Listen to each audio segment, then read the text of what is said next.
After a dominant performance leading to victory versus the Carolina Panthers in Week 1, the New Orleans Saints, led by Alvin Kamara, get ready to take on the Dallas Cowboys in Week 2, one of their toughest tests of the season. And we'll get into that matchup later on in the video, but for now, I want to talk about Alvin Kamara and how he is officially back. And it's totally not too soon to be saying all of this after only one game after beating the worst team in the NFL, and they should be playing in Canada, but Alvin Kamara is back.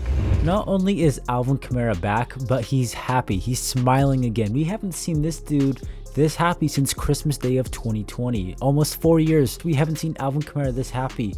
Last time Alvin Kamara was happy, Drew Brees was the starting quarterback. And it's totally understandable because Alvin Kamara over the last few years has had no help from anyone since 2020. His usage in the offensive line in 2021, 22, and 23 have all been terrible. In 2021, Sean Payton was utilizing Alvin Kamara as an every down back like Mark Ingram, as opposed to a player who's utilizing the receiving game and the running game, not just a guy who can run up the middle. And that led to him having a knee injury in 2021 and missing about 5 games. And on top of that, the offensive line was really bad that season too. 2022, Sean Payton retires, Pete Carmichael takes over as the play caller, and it was disastrous. Alvin Kamara did have a down year though, I would say. He did have some uncharacteristic fumbles, but that doesn't deny the fact that he was being utilized like Derrick Henry when he should have been utilized much better, and it was the same story in 2023. And his decline in production in the last 3 years has led to a lot of people coming to the conclusion that he is washed. Now, I've had my concerns over the last few seasons. In 2022, after that season, I believed that he was washed. I thought his time was up. But last season, despite him not being utilized the right way, you could still see that he had a burst and that he was still a good player. It was just Pete Carmichael that was the issue. Now, it wasn't totally out of the question that he was potentially washed. 28-year-old running back, like by that time players are starting to decrease at that position and deteriorate and not be as productive. But what we saw on Sunday versus the Panthers under new offensive coordinator Klint Kubiak is evidence and proof that Alvin Kamara is far from washed. He had over 100 yards from scrimmage on the day, 83 rushing yards on 15 carries, and he hit his 50th 100 yard from scrimmage game on Sunday in the Dome, and it was a really cool moment. The stadium and the fans erupted once they showed the graphic on the screen. He took like a standing ovation, bowed, and thanked the fans.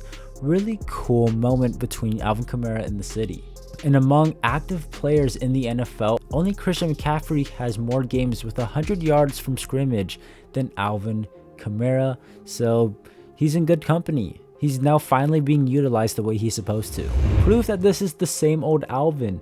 Maybe not the one that we saw in his prime in 2020 and 2018 and stuff, but this is still the same player, and now that he's being utilized with the right offensive coordinator, he's going to get back to being productive and one of the best running backs in the NFL. And Christian McCaffrey is a perfect example of that.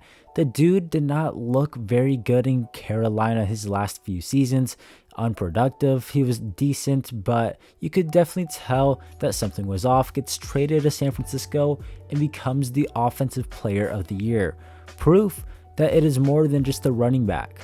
And with this offensive system, it runs through the running back position. And for the Saints, it runs through Alvin Kamara, and it's based on him. It's based on establishing the running game, outside zone, play action.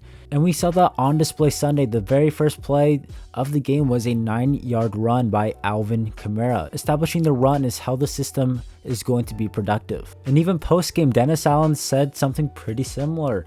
Alvin Kamara still has the ability to be a really good player for us. He decided when he got here he was going to practice and play, and I'm glad he did.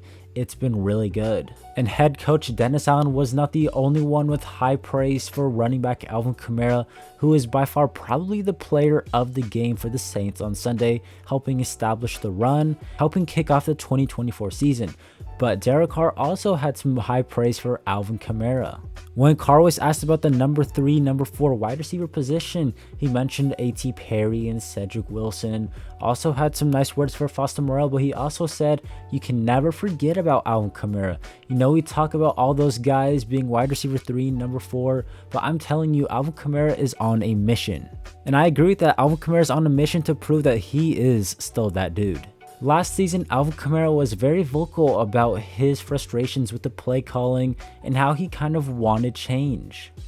Like I said, we got to have some conversations about something, because I don't like losing.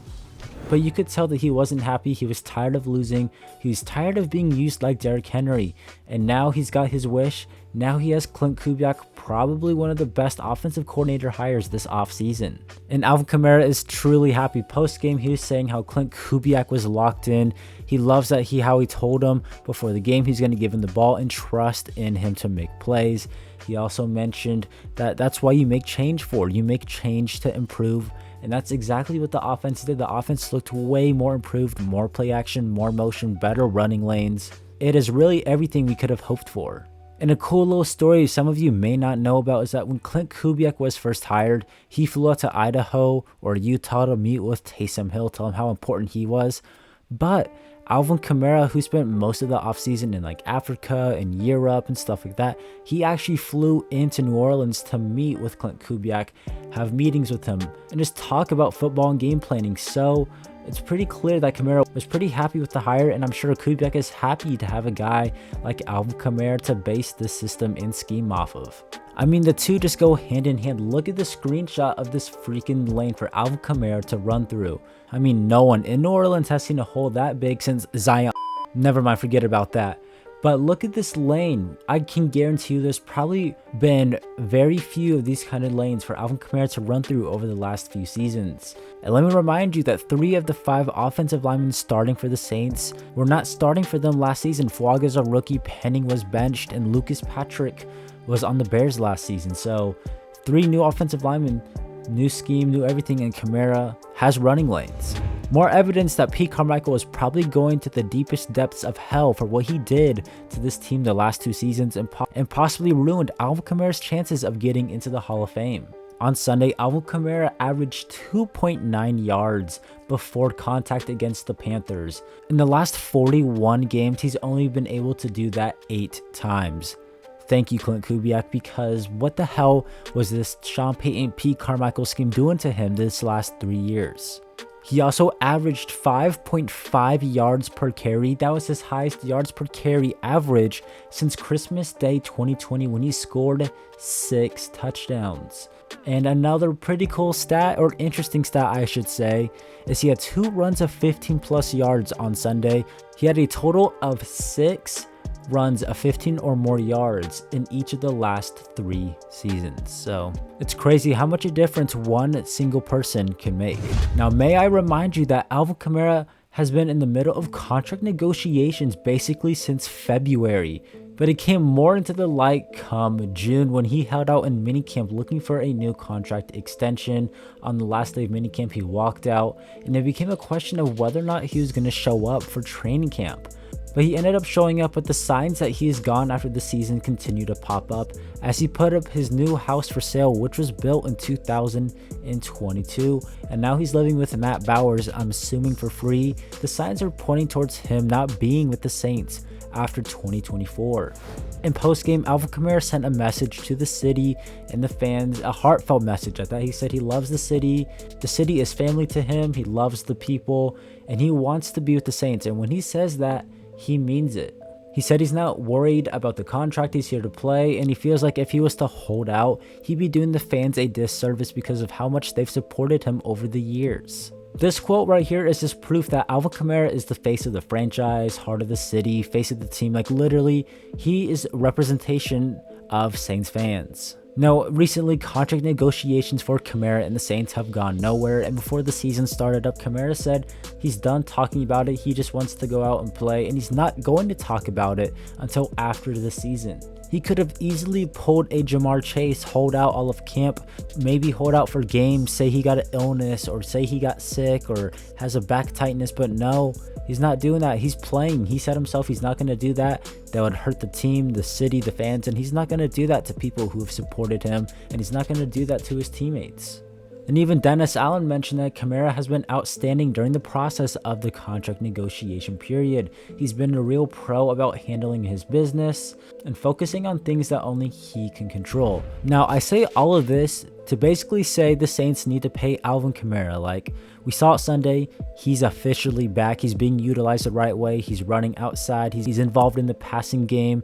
Klint Kubiak got him a touchdown. They didn't let Taysom Hill vulture his 1-yard touchdown.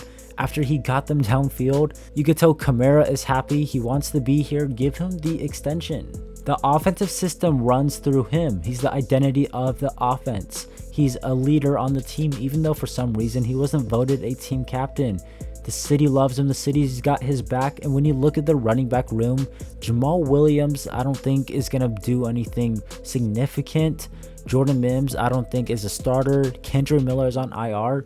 The Saints don't have anyone in the running back room outside of Alvin Kamara. There is a huge gap between Kamara and everyone else. It's pretty obvious that they need to pay him. Because if they don't and they continue to wait, then guess what? His value is only going to increase and possibly his asking price will increase. He said he doesn't feel like he's asked for anything totally unfair, but that's how he views it, and the front office obviously has a different vision. Now, I understand why the Saints may have wanted to wait to extend Kamara. 30-year-old running back, has slowed down the last 2 seasons. They spent the whole offseason trying to save money, get younger, clean up the cap. So I kind of understand their perspective of maybe not wanting to give Kamara a huge deal. But I think we're at the point now where they should just sign him. They have no one else. And I think we're going to see Alvin Kamara return to doing Alvin Kamara type things this season under Klint Kubiak. Now, if the Saints want to wait a little bit because it's only been 1 game, then cool. I'm okay with that. If they want to see him in the next 4 games to see how he looks, then make a decision off of that, then yeah, I'm okay with that. And their next game versus the Dallas Cowboys is a good team for that test to see if Alvin Kamara is truly back. Now, the Cowboys are going to be one of the toughest teams the Saints play this year. Dak Prescott just signed his extension.